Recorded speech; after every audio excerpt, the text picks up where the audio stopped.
So welcome everyone. Good evening. It's overwhelming having again such a big audience, which is in fact too big for our spaces, but be sure we're working on that problem as well. Now let me shortly introduce today's speaker, Hani Rashid, although he is not unknown in this house, thank God. He, together with his partner Lisanne Coutre, co-founded Asymptote in the year 1988.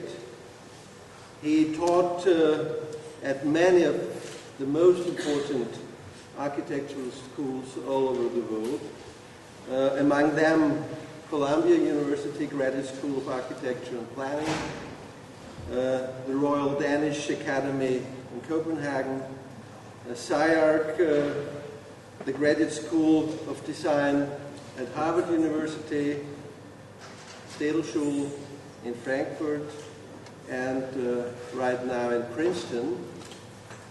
Asymptote's project range from spatial experimentation and installations to building and urban design to computer-generated environments and architectures realized in the US, in Europe, and in Asia. Hani Rashid also was one of two US representatives who exhibited in the American Pavilion at the Biennale in Venice in the year 2000. The work of Asymptote is to be seen in various most prestigious museums and collections, including MoMA, San Francisco Museum of Modern Art, the Canadian Centre of Architecture, Netherlands Institute of Architecture, and the Guggenheim Museum. A wonderful person, a great person, and it is a good opportunity today not only to welcome him as today's speaker, but also to announce him as the new professor of architectural design at the University of Applied Arts, beginning from next semester. He will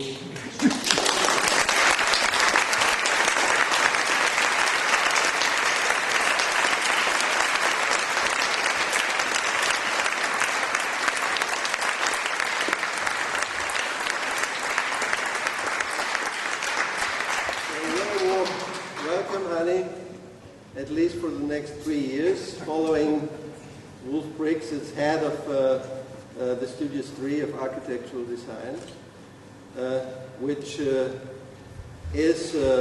will be not easy, but every change, I think, and I'm sure, is also a chance to go to new dimensions and to secure the status of our university, of this Institute of Architecture in the world highest league of architectural schools we gained in the last years, for sure. Thank you for coming and very warm welcome.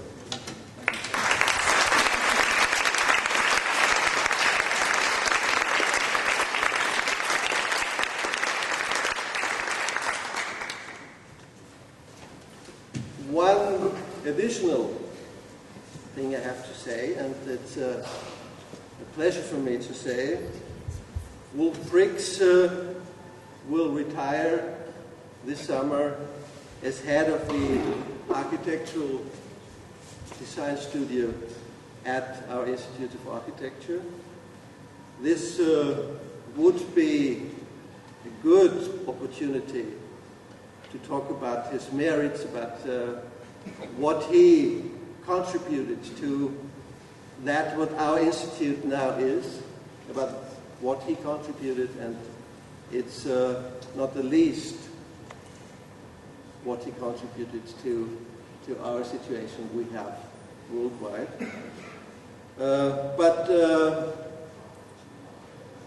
I don't use this chance to praise what he did for this school in the past, as he will remain.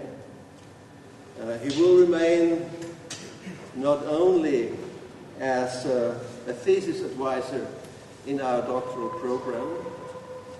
I thought it would be a lost chance, and even more, it would be a shame to leave him, to leave all his experience and his connections.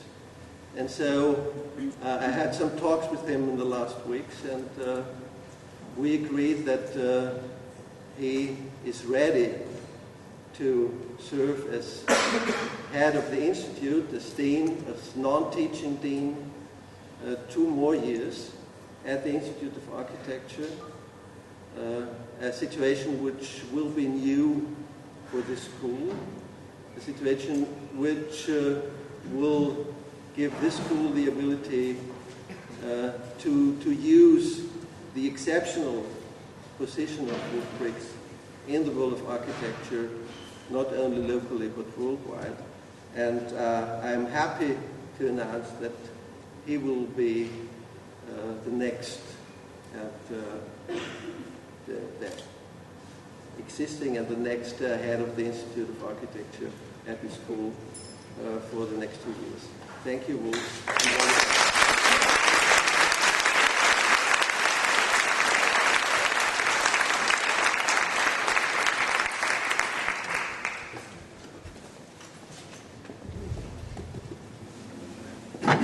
It's, I'm never speechless, but now I'm speechless. I am extremely happy and excited to come to the school. Sometimes you wonder if you were able to design a program or a school or a place where one studies architecture, what would it be like? And it was like walking into a ready-made. This school is, in fact, a ready-made, magnificent place to teach and learn architecture and other disciplines related to that. So for me, it's an extremely big honor and a big pleasure, and I now no longer have to run around the schools of the eastern United States. I will be here quite a bit, and will work very, very hard with all of you, or with my students. I thought today I would talk a little bit about, I gave a little talk last week, if you recall. My mouse is missing. Is it on the screen? Oh, there it is. Okay, I got it. Friends and enemies. Does anybody know where this is? This is in the Milan Galleria. It's directly in the center of the Galleria, in Milan, and it's a very strange thing. It's a bull in the center of this beautiful arcade that you all know. And if you sit and have a coffee nearby, you'll see businessmen walk past this bull with their briefcases at 7:30, 8, 9 in the morning, and they do this. Walk. And they have this kind of strange ritual where they'll grind their feet into the bull's private parts. And so when I finally asked somebody, why does this happen? They said, well, it's a superstition that goes back a few centuries, that for virility, you should squeeze these parts of this bull. Make friends with the bull, more or less, at the center of the Galleria. Which sounds kind of amazing. There's this weird ritual where people, where men, businessmen. But the funniest part about it is that for some reason, young schoolgirls also come up to this bull and do this and start jumping on this thing. So I don't know what that's about. But I thought it would be an interesting way to start the talk and talk a little bit about architecture.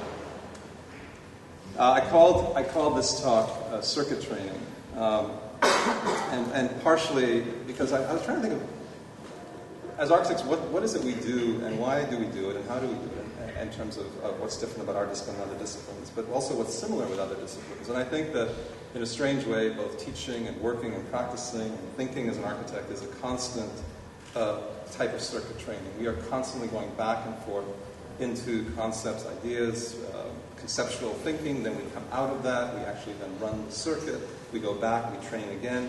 And I thought that that's a kind of interesting analog to the work that we take on. This is a chair that we designed quite a few years ago. But the interesting thing about the architecture was that already in the sort of architecture of the chair and of the human physique and body contained in that thing, there's this idea also of a continuous and somewhat powerful circuit around the human body and its interaction with architectural space and with the making of space. So I sort of thought, well, let's then just run through some of the architectural things that we've done and try and tie together an idea that, in fact, what happens in our discipline is a constant return, a constant spiral back to origins and then back out again into the space of making architecture. This is an installation I did at the Guggenheim a few years ago for a show called Moving Pictures.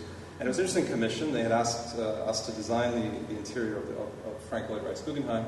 And really, it's a little difficult because you don't really want to play around too much with that building. But we had to find a way to sort of intervene in a kind of spatial way to make sense of the place. So one of the things we did, besides all the installations, was we would then carry all the work off the surfaces of the museum, and we produced this kind of strange spiral condition that continues to move down through this sort of building's architecture anatomy.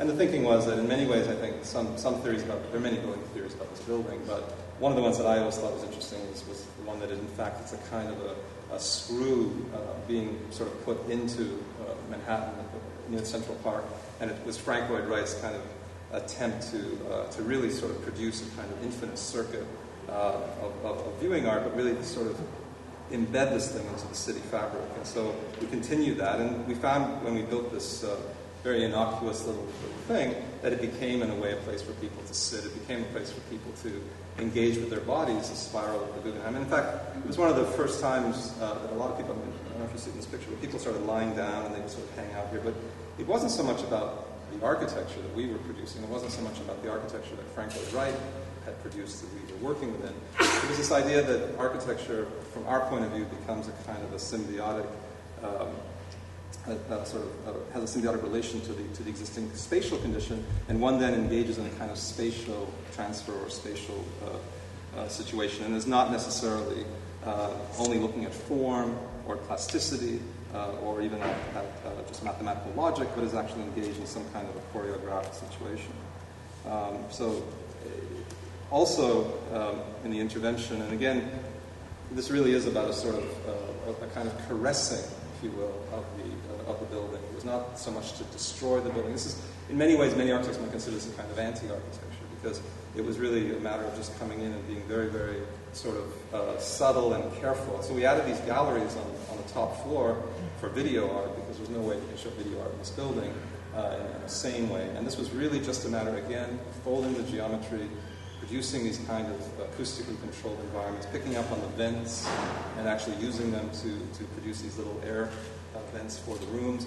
And in fact, there were many people who came up to this top rack who know the building quite well, who just kind of wandered through this without even realizing we had actually produced a whole set of video galleries and spaces in the building. And that's sort of the sense of what the building is like. So, I think in many ways then this idea that, I was driving through Seoul, Korea not too long ago, and I stopped in a taxi and I saw this sign at the window, and I kind of just had to, stop and look at it again. And here's a Jeff Koons sculpture produced as an advertisement for a department store with a woman kind of straddled on the Jeff Koons piece. And I thought, wow, art has really come a long way. It's become this kind of commercial, pop condition, and in fact, in many ways, can now just be kind of applied wholesale to any kind of a sort of marketing ploy. So, in the spirit of that, and this was a little bit prior, but we were asked to do a little intervention for the Guggenheim also in Abu Dhabi on Syed Island, and we produced a kind of idea for some galleries that would in fact start to work with the development, with Frank Perry's building, with John Neville's building, and others. And it started really as this kind of little sort of let's say, cell division, and the idea that we would build two sort of enigmatic, strange, and art-like pavilions for the housing of art, but in and of themselves become these kind of curious fetish objects. We produced a kind of a scaffold and structural system to make these things actually work and stand, and a kind of structural system. And then thought about them as kind of perverse objects of art themselves, that they would sit in the Abu Dhabi desert as kind of, on the site as kind of strange, enigmatic, UFO-like perhaps, chromed sort of shells, and these things would contain contemporary art and would contain all kinds of other things that we started to look at for electronic glass, for example, and so on. And in a strange way, this speaks to a kind of interesting, let's say, space that we exist in now between architectural work and art production, and where artists, now you find many artists who in fact are working as architects, quite frankly, and doing some remarkable things, and you have architects who in fact are bridging over into that other space. So the idea of producing art galleries that are, in fact, these were kinetic and so on, that could be both seen as functional objects, but at the same time kind of fetishized, objects of desire sitting in the Abu Dhabi desert were really key to us in the design of this little project. This is on and off in terms of whether or not we're building it, but nevertheless, the idea was to really produce this sort of these kind of instruments, let's say, in that environment. And I showed a little bit of this last week, but I'll just quickly run through it. But in terms of then that environment, what you have there really is an unbelievably powerful environmental situation. You have bright sunlight. You have the extremes of culture. You have the meeting of the Mideast with the West. And so for us, the chance to build a large project in the Abu Dhabi context, in this one particularly as hotel, was a kind of interesting opportunity, not just to build another sort of five-star hotel, another kind of addition to the environment, but again, something that worked in this enigmatic space between art and architecture, between desire and function. And this was, in fact, the grid shell of this building, Abu Dhabi. And the grid shell, in and of itself, is a kind of a field sculpture. It's shells and it's grid shell and the different sized panels, and then these little LED lights that spring them as kind of hairs or spikes, produce this a very strange object in the Abu Dhabi context. It's an object that somehow feels like veils and clothing, but at the same time has a kind of animal-like quality as it sits in the desert context. So what's mostly said about this building, from what I read on the internet, is that it's just the largest LEDs ever used. And some other silly remark it's just really a kind of, or it's for five-star hotel dwelling. So, but really, from the architectural point of view, pure and simple, it was really to create a phenomenological artifact in the desert condition that would actually. Reiner's not feeling very well. He's in need of some liquid. Hope you get that right. So this idea then to create a kind of fascinating object, a fascinating surface, was really drove this project more than anything else. As it comes over the roof, and I'm just really, this is a kind of, for those of you who saw a week ago to talk, this is kind of an extension. So I'm sorry I'm not going through all the kind of other stuff that I showed last week on this, but really what was key here, and this is just important for us to understand, or was for us to discover really, was that even though the desire for this project started with a kind of seductive veil and sort of, again, animal-like skin to this building, as we worked on it, we discovered things that we bring to the front of the game sometimes, unfortunately. In the middle of designing this, our environmental engineers said, you guys have created, in fact, by virtue of stack effect and updraft, a naturally ventilated condition around the building, much like a desert creature that has spikes and scales that keeps its body cool. So this, where my son is walking here, is in fact always windy and always ventilated, even though the desert is still and stable. So this idea of a naturally cooling body was a kind of nice plus, let's say, to the architectural desire, again, to build a surface. Similarly here, another, and this is not often talked about in terms of what you see in the building, but the optical interference between the structure and the glass and the actual cars racing, because this houses a Formula One track that goes through, is a very beautiful and almost hypnotic situation where the cars and the building interface. And in a strange way, what we discovered we did by virtue of approaching the design this way, was that we created, in a way, a building that has its own views. One of the questions that was asked to us prior to the finish of the construction was, well, we're putting this, they were very nervous in one of these meetings, we're putting this 5-star hotel in the middle of this Formula One track. What will people look at? What will they see? There's no monuments outside. It's just plain. And it was interesting because once the building opened, the building itself became this kind of reflexive views on, kind of narcissistic building in some ways. It's looking onto itself all the time, and you find that looking at the building is actually the view which sort of works. And its interiors were purposefully, at least the ones we controlled, because the proverbial, sort of a hotel management company came in and decided to do the rooms their way. But as far as the public spaces go, it was really a kind of play between, sort of typical spaces and kind of artistic interventions that would do similar things with light and space, with form, with furniture, and very sort of simple sort of accoutrements, textures, architectural devices to just make the spaces clean and kind of severe in a way, but also very sort of circuit-like. The floor was in fact taken from a series of experiments we were doing with sort of a circuit drawing in terms of speed and cars, and it became a way of dealing with the entire floor as a kind of architectural condition. The textures, the maps, this is the espresso bar at the lobby, again, was interfered with by texture, by sort of various kinds of spatial and optical and material effects. And here you see the lobby as we envisioned it, which again was a kind of atmospheric-like condition, and not necessarily a sort of typical hotel lobby in the sense of it sort of working function. And the interiors used, not only this idea of speed on the floors, but the screens themselves were taken from the sort of traditional trellis work that you find in Islamic countries and cultures, but put through, of course, the 3D milling machine, and were able to produce these kind of algorithmic veils that went over the restaurants and over the various sorts of functions of the ground floor. And the bridge, which is where Formula One fanatics love to watch the race, is this kind of bridges over the track here.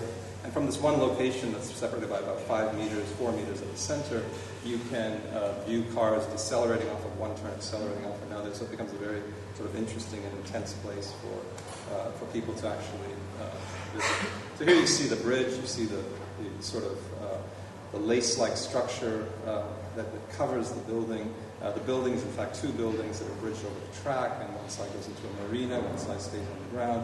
And in a way, the building was really, and I said this last week, was really not so much about its material presence and physicality, although it's very sort of muscular and physical, but really also becomes a kind of place for the event, for the various events, whether they're marine events or any kind. Well, they had a Miss World contest here, which is kind of surreal, which we didn't design for, of course. But it becomes a place where people sort of use it now, and I've noticed it on Abu Dhabi advertising and so on.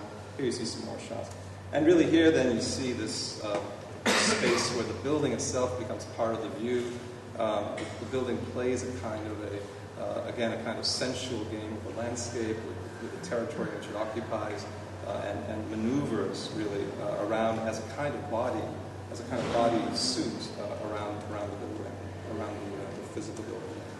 And the tracks are racing through here. This is in fact where you decelerate out of a turn, accelerate into another turn. But I think this kind of sort of beautiful moment where the cars and the building sort of merge or mesh is really kind of fascinating. And even the graphics, which we didn't control, the graphics on the track, but I kind of fell in love with the graphics in the Abu Dhabi circuit because they kind of fit perfectly with the way our building was supposed to function and work. So in a way then, as the building changes through the night, it has this kind of LED system on it, and very well here also. It's sort of, again, to me, it becomes this fascinating place of a dematerialized building, a building which, in fact, during events exists as a kind of blur, as a kind of something that's captured always as a sort of field condition behind these fast-moving and spectacular kind of cars and so on. Here you see something, and here you see Mr. Bettel sort of racing through the bridge.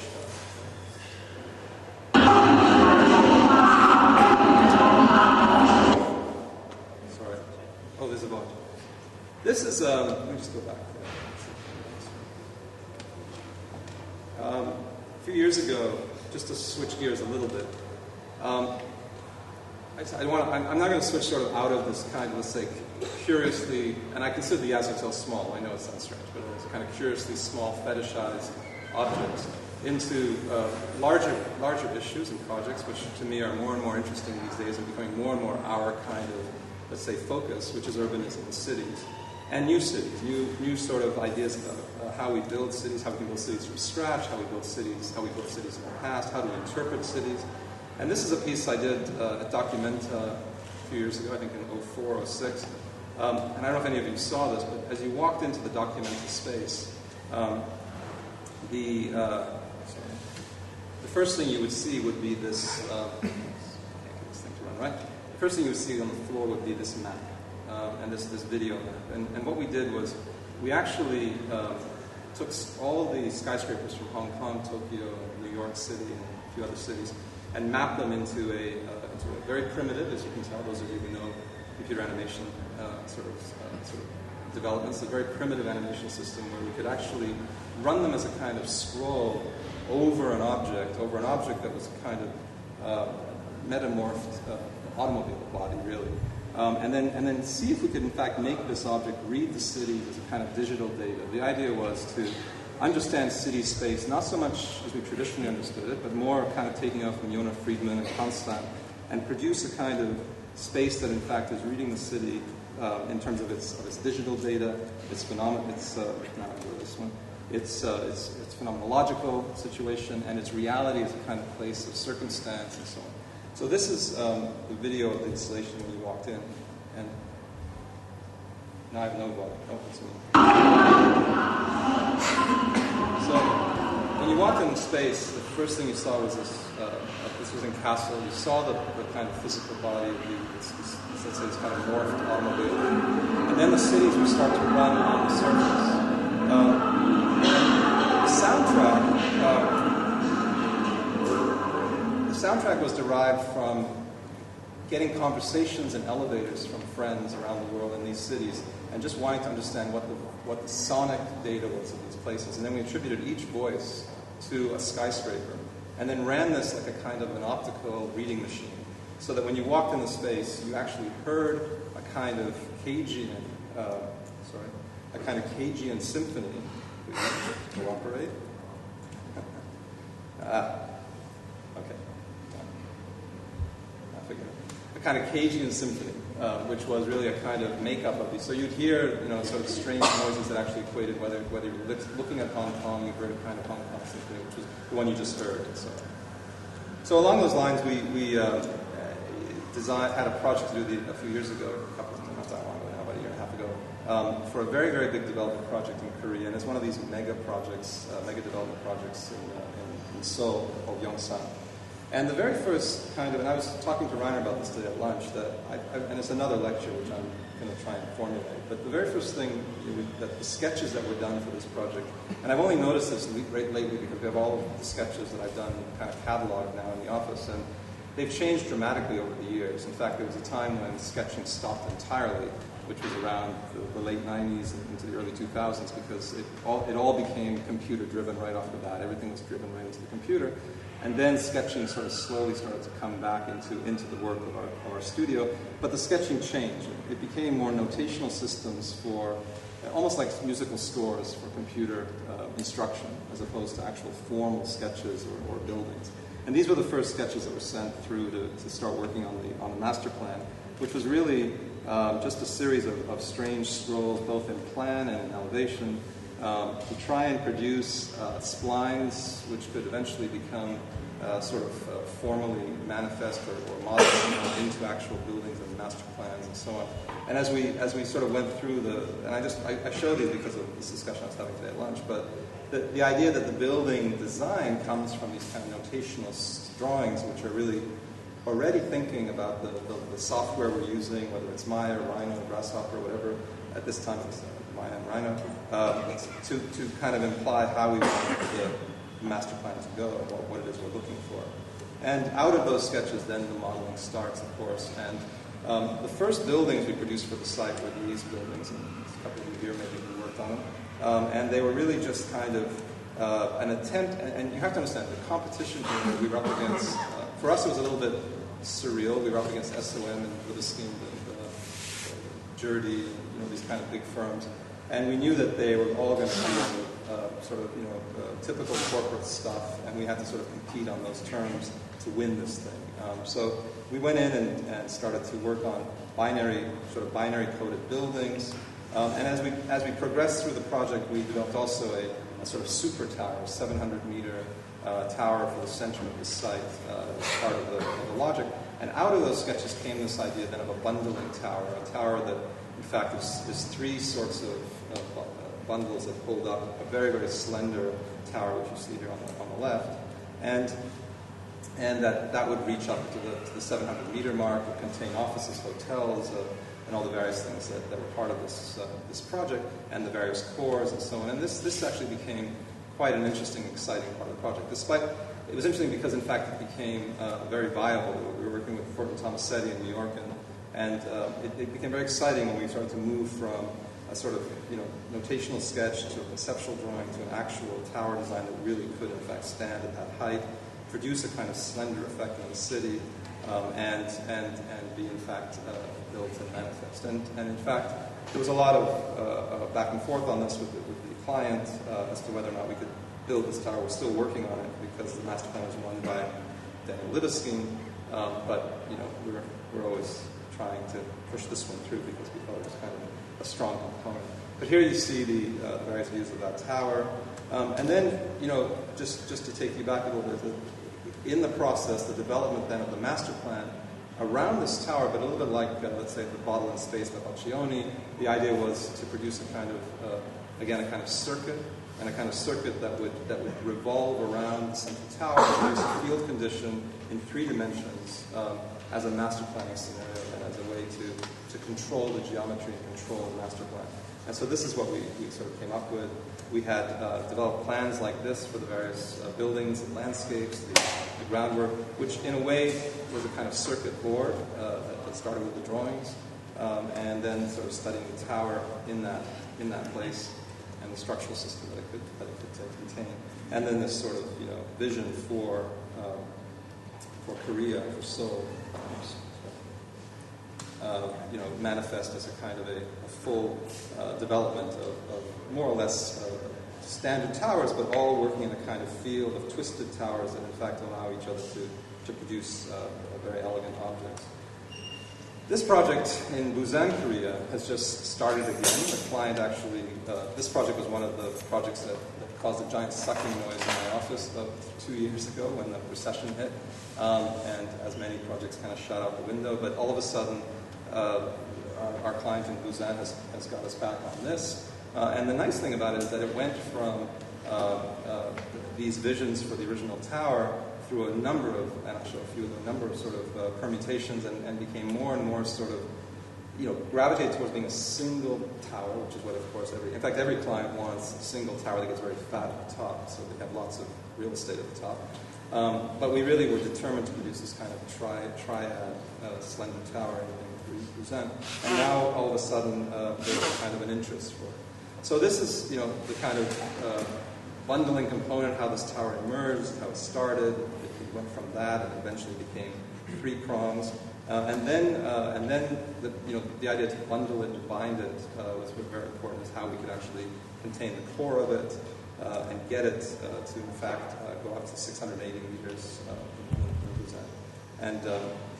And now this is the latest iterations where the tower has actually started to bind, I guess you could say. It becomes more logical, and I'm sure Klaus, you You can see how it becomes more logical when it's bound at this level as opposed to becoming a slender tower that could never stand. And contains still the sort of DNA of this triple or triad condition. Here you see the entrance, and there you see the division of the tower in Busan. This project we just completed in one city and lost the competition. But this is an interesting thing, and I don't know if I should say this publicly, but a client came into our office, saw the project on the wall, and said they wanted it in another city. Which of course sent us into kind of a spin because we were brought up under the kind of idea that you build, and we believe this, we build things for places that they're existing. The nice thing is that this city happens to be across the water from this competing city that decided not to build a building. So in a strange way, we're kind of into the idea. And we've started to relabel all the drawings with the new city name on it. But this is a port terminal. It's a port terminal on the water, and obviously, and the idea was really to create a kind of, and then just in terms of these, if you just think back to the objects I showed in Abu Dhabi and the Yaz Hotel and the sort of spirit of these kind of symbiotic buildings that work in a kind of circuit condition with each other and continue to merge. The ship and the building here become a kind of unified agent or possibility for assembly. The building is, in fact, I would say, the next generation of what we were doing on the Yaz building. The circuitry and the sort of lines and sort of determining architectural maneuvers are really based on the idea that the ship's dock next to this building, that the sort of terminal is up elevated, that the ground floor of this building is elevated up to allow a kind of urban space to take hold and night markets and so on, to be part of this building's intervention and sort of merging with the city.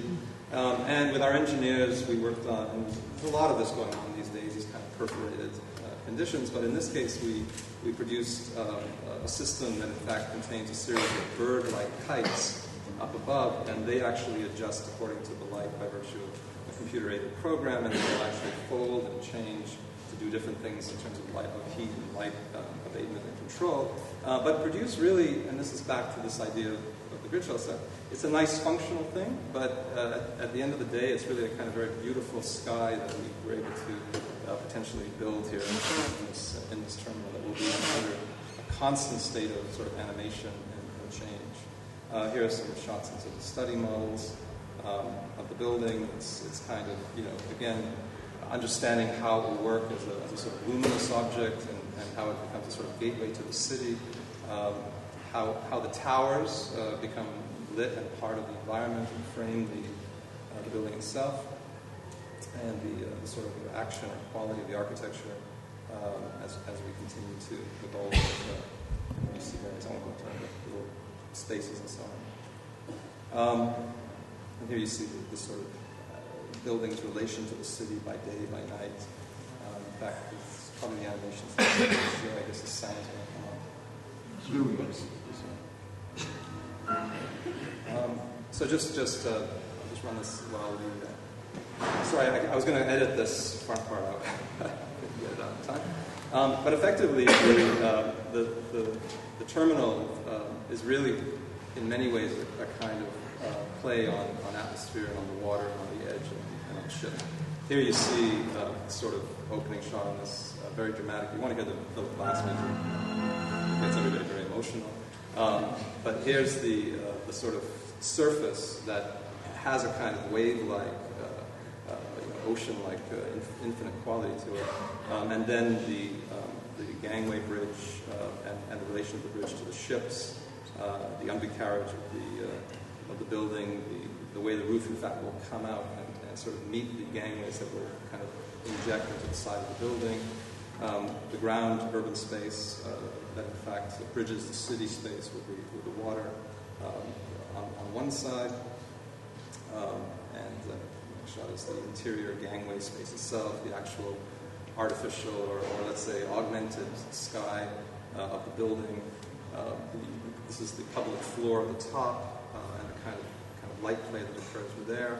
And here you see a sort of pan through the space and this kind of single, sort of structurally held canopy that is held to the outside, much like a kind of, I guess, like a brim, I suppose.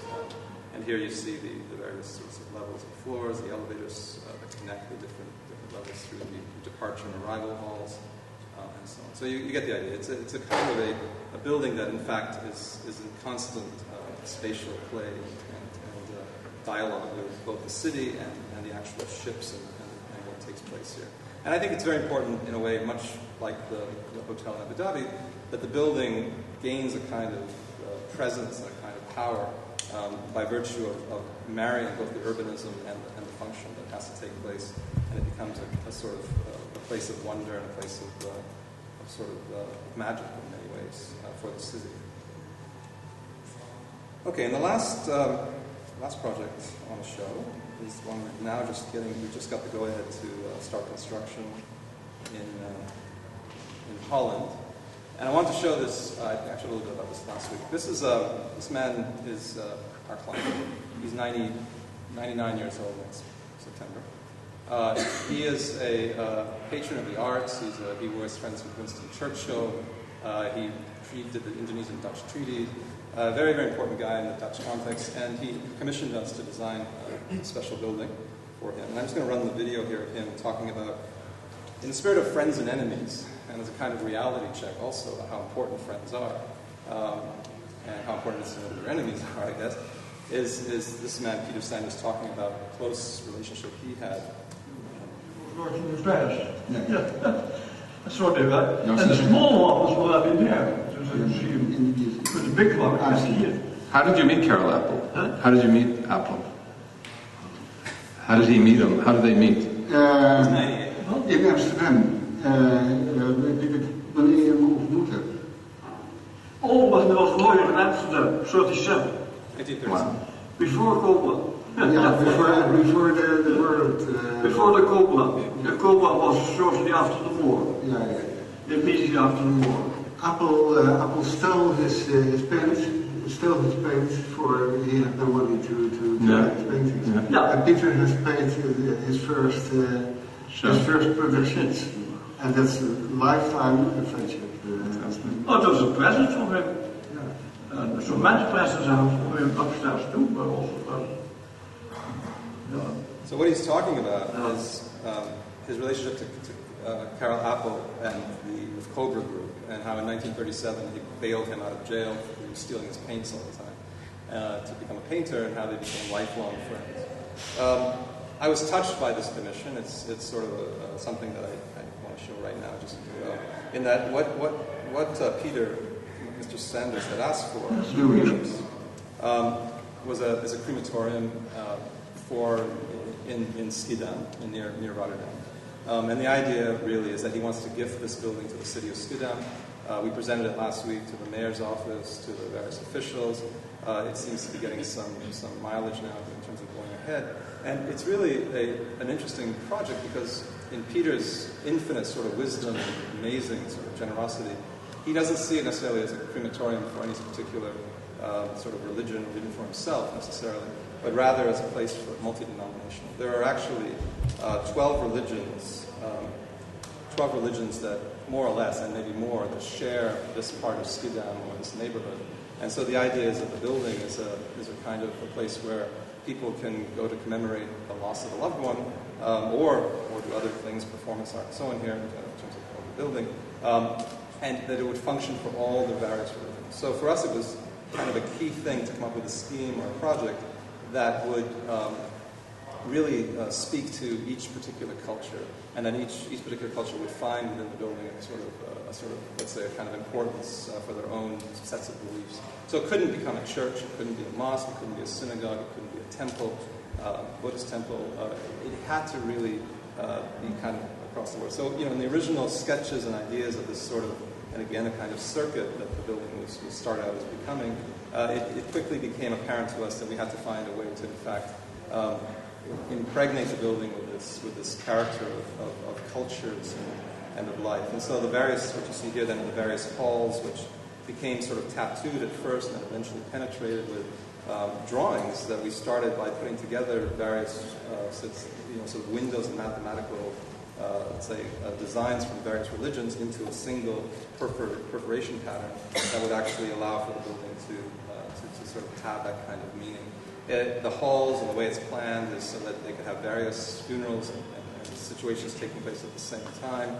I won't take into all the sort of planning of it, but effectively there's the crematorium part, there's the main hall, second hall, and the kind of reception area where people will gather. And then the kind of building exists in many ways as a sort of kind of flower-like form, I suppose. But really what this is a series of canals on the roof that will run water constantly through the building, and there will be constant sound of water running into waterfalls and across the ceilings, across the spaces, and then the kind of light that comes in through these perforated openings that produce a very sort of important and sacred light, again, for all religions. And here you see the pools and the rivers that allow the water to sort of drip down. Here you see the sort of attempt at understanding how we're going to manufacture the panels, which now we have a sort of system in place. The carving, the marble that we use in parts for the building, the way the building relates to the water and so on, relates to the action.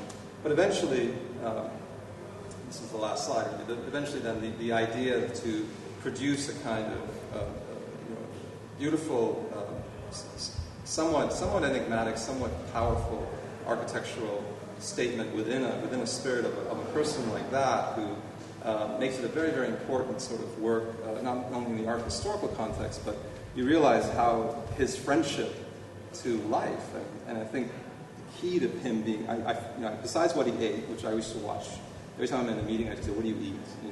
And he smokes a pipe every day still, so he doesn't stop. But I think the most important thing of all, in terms of that man's character, is this unbelievable optimism about everything. And the fact that with the art and people, he galvanized some very, very important friendships throughout his entire life that he turns to all the time. And even though he's lost a lot of friends, he has this fantastic sort of spirit about him. So I think that, I just want to say, unbelievably important, the idea of friends in architecture, not just as connections or as help, but really this idea that we have a sort of powerful relation to the work we do, and it is important that our human relations work at the same kind of level of the sort of love affair we have with architecture. Okay, that's it. My talk. Thank you very much.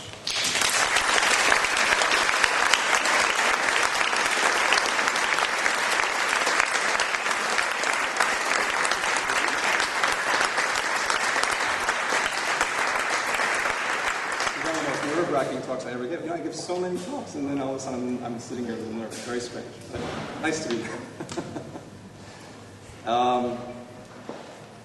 Questions? Nobody? Then don't ask me what the first sort of course curriculum is. No, anyone? Go ahead if you have anything you'd like to know or ask about the work. I had a little bit of, I tried to structure this talk a little bit based on the fact that last week I showed a number of other things very quickly, and I thought that maybe it's, I would keep this one a little bit more strange and more pertinent. So if you have any questions about last week or this week or next week, or when my flight is. Yes, sir. You mentioned your powerful friendships. How do you see enemies around that? Well, I think one of the reasons I put Peter Sanders at the end of this talk and thought about it when I was watching his video, and I have a lot of video, but it's the beauty of the iPhone now. It's like he's talking and you're filming. Is that he never talks about enemies. I don't think the word exists in his vocabulary. I'm not saying he's the paradigm of the situation, but I think what was interesting is to see someone who saw a struggling artist in 1937 named Appel, buys him some paint, figures out how to work with him. Guy gives him some important work, of course. His house is full of Soto, Gabo, Pevsner, all these people. In other words, every time he saw inspiration, they became a friend.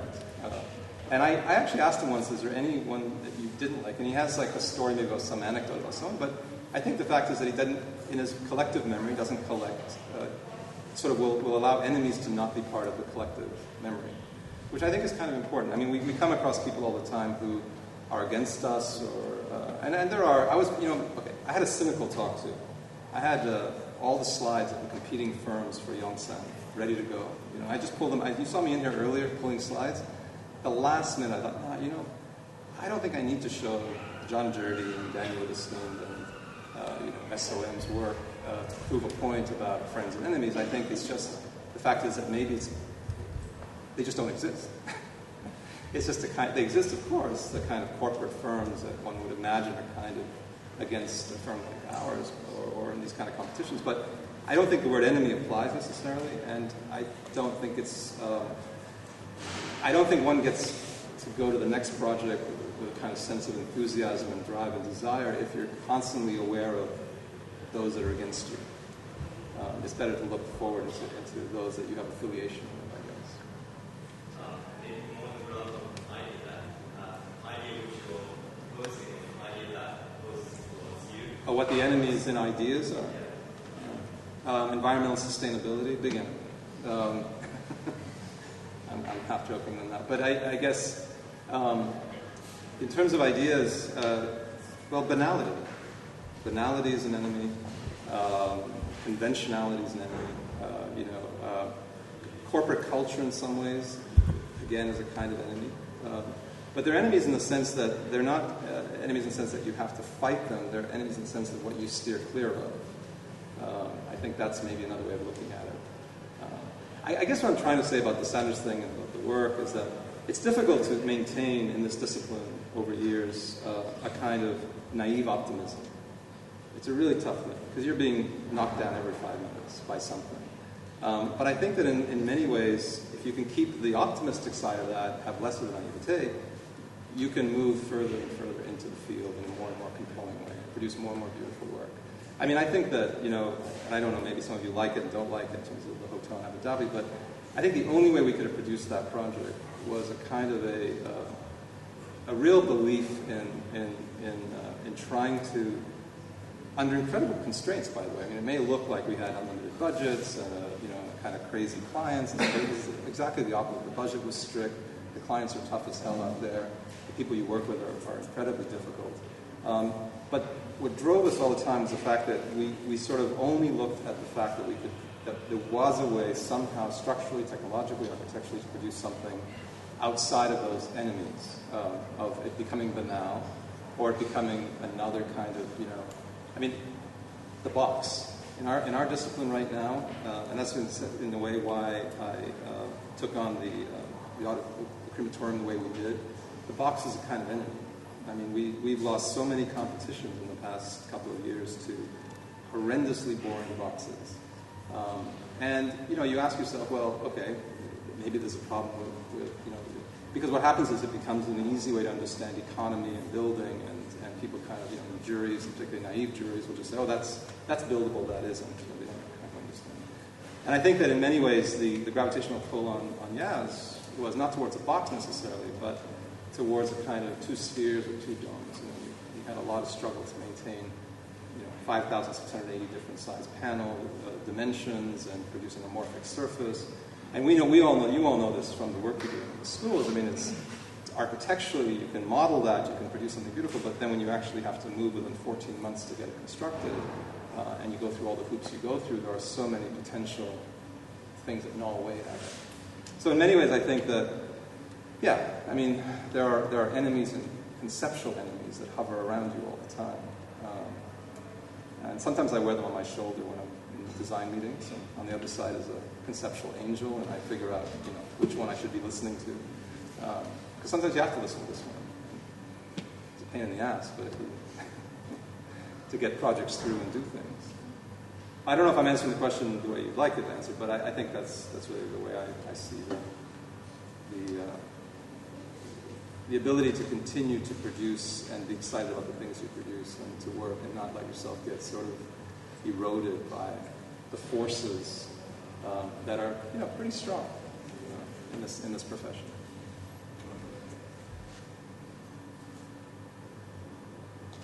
Come on. Let me see. Let me ask myself a question. I'm sure you have something else to ask me. Yes. How are you, Sophie? Why do I like to teach? Loaded question. I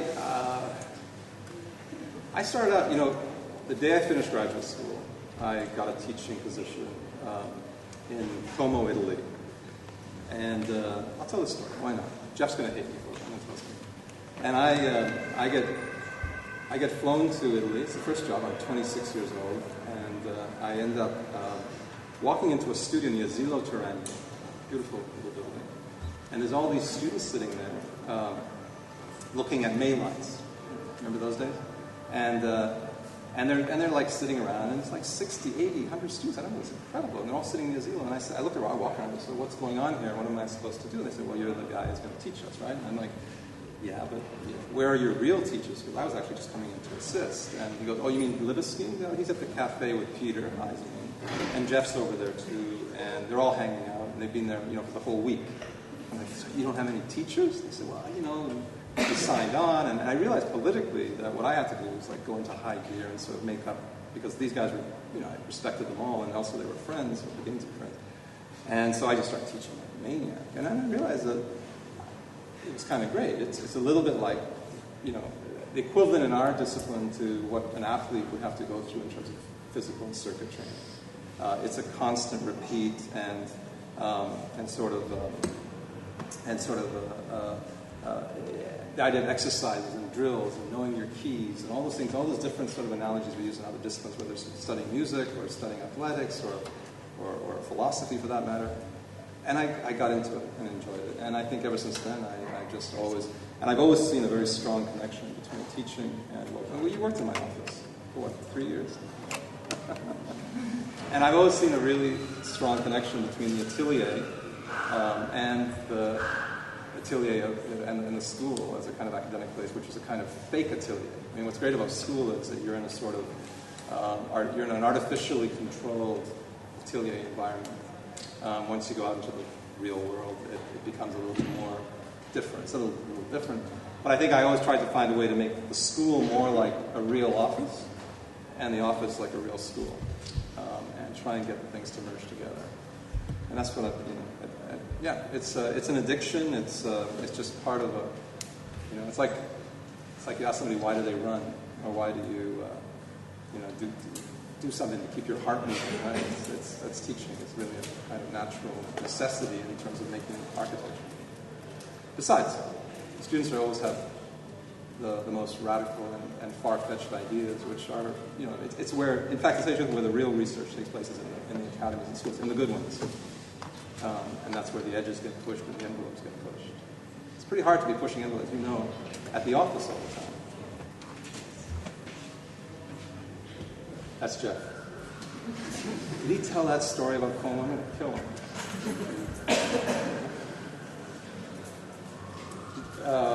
I'll tell you a funny story about Jeff. This is completely nothing. I was there. I don't know if you want this on film. And do you remember a very good architect at the time? His name was Bahram Shurda. Anyone remember Bahram? Fantastic. I don't know where he is. Anyone know where Bahram is? So Bahram was, Iranian guy, very smart, very, very savvy, very kind of bourgeois, And he was at the swimming pool, of course, because they were all on leisure time while I was teaching.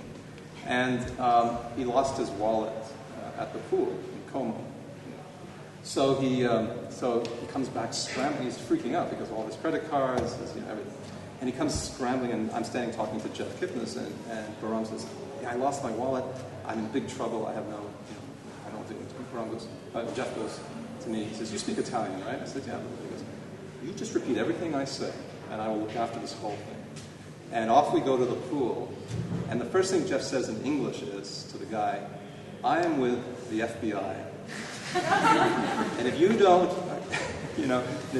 sort of, find this man's wallet, I will have you and everyone else in this pool arrested. And I'm Louis from the FBE, totally going through this. But that was amazing. It's an anecdote that has nothing to do with, it's for friends, yeah. There was true friendship, pretending to be an FBI agent and helping your fellow colleague get his wallet back. And then using me as this kind of kid scrambling with my broken Italian to try and convince, and they believed it. Jeff looked like he was with the FBI. Anyway. Yeah. Yes. In cities. I think, well, a lot of these things are driven by what people bring to the table, but I you know, and he goes, so you're an architect? Yeah. He goes, okay.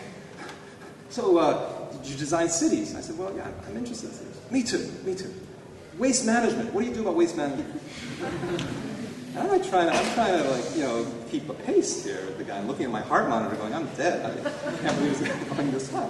And the guy's like, I'm going, waste management. We'll talk about when we stop. And he's like, okay, transport. What about transport? Electric vehicles. So, you know, by the time this ride was over, I sit with him at this little place in Shelter Island, and I said, okay, so what's the deal? You know, the whole ride, you're killing me with these questions. He goes, oh, well, I own, you know, a few $1 billion in hedge funds. I'm a hedge fund guy, and we're looking to build, you know, we're looking to do city space. We're really interested in all the developments and the funding and the investments around that stuff. I'm going, you're kidding. Who are you? You know, and I started finding more and more about this guy, and it's become very interesting who he is. So that's how I got into cities. I was 168 beats a minute. I figured out that I'm going to look at cities in a very serious way. And since then, we've actually been doing a lot of work with his group and now another group out of Silicon Valley that are looking at a kind of interesting development in contemporary urbanism. We talked about this today in the review. Is that all of a sudden you have these empowered places like China and the Emirates, you know, parts, you know, maybe other parts of the Middle East potentially, maybe even other places like Alberta, where oil, you know, not so much Alberta, but in China and the Emirates, they have this kind of, well, Masdar City is a case in point. They have the potential and the desire and the means to do remarkably large projects from the ground up. And the other thing that I thought about a lot when he was talking about this, and later in the coffee I had with him, other stuff he was giving me to recover. The conversation went around to a conversation that I remember hearing at Harvard when I was teaching at the GSD. I was sitting in the faculty lounge, and the table next to me were these 8 guys who had just come off of their day of teaching. I was sitting alone, having my dinner, and I couldn't help, you know, what we all do, right? It's like, okay, what's the movie script over here? And these 8 guys as they drank more and more dinner, they were all high-end, very high-level automotive engineers. And as they drank more and more at the dinner and got more and more kind of plastered, they spoke more and more. They got into this whole anecdotal conversation about car design without the traditional car as we know it. Like, what would happen? It was amazing. I'd always wished I could have had an iPhone at that time. I would have taped this conversation because they were going through incredible hoops and scenarios of what automotive culture would be like without the wagon and the road and the 4 wheels and the things that have now just become staples that we're continually trying to remedy, right, with fuel and so on. And it was really fascinating. And I remember thinking anecdotally to myself, well, if we could design urban cities from scratch, would it be a similar conversation? What kind of experts would you bring to the table? And how would you start to discuss urbanism if, in fact, vehicles are not the way we know them, and again, waste management works in a certain way, and energy works in a certain way, and infrastructure works in a certain way, and then there's guys I talked to the most recently who are talking about, believe it or not, city apps, which is something I can tell you about when we start working together. But this idea that cities have like apps the way we have apps in our iPhones.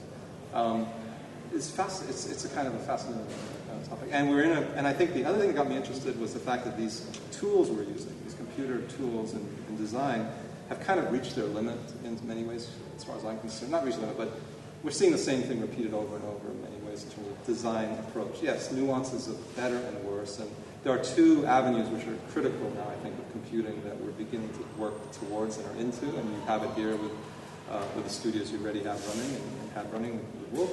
Is that it's how you make this stuff now is getting interesting. How you get it into the ground, get it built, not just have it exist on the screen. Because all you have to do is, you know, call up design.com or art, you know, or whatever, the design boom or whatever, and you'll just see the endless archi-porn, you know, sort of stream past you. Everybody's able to do something interesting. So it's one avenue is how we get the stuff built, how manufacturing worked. The other one is a whole new one in many ways. It's how to utilize all these tools, parametric tools, computing, visual, to designing cities. And it's a tool that we never had before to look at that problem. You know, I was, again, at lunch I was joking, we were talking a little bit about the famous, Costa, Nervi, Brasilia, the sketch on the napkin, the bird, that starts, it's the city of Brasilia, right? It was a kind of an utterance. Well, if you start to think about the abilities to discuss and be discerning and to produce with digital techniques and technologies and bring all the things into play, you have a very interesting potential. So yeah, that's one. So it's a combination of those things. Yes? You guys are warming up now. This is good. So you're coming to Vienna to teach, and I'm curious as to your relationship with this city. Is it a source of inspiration for you?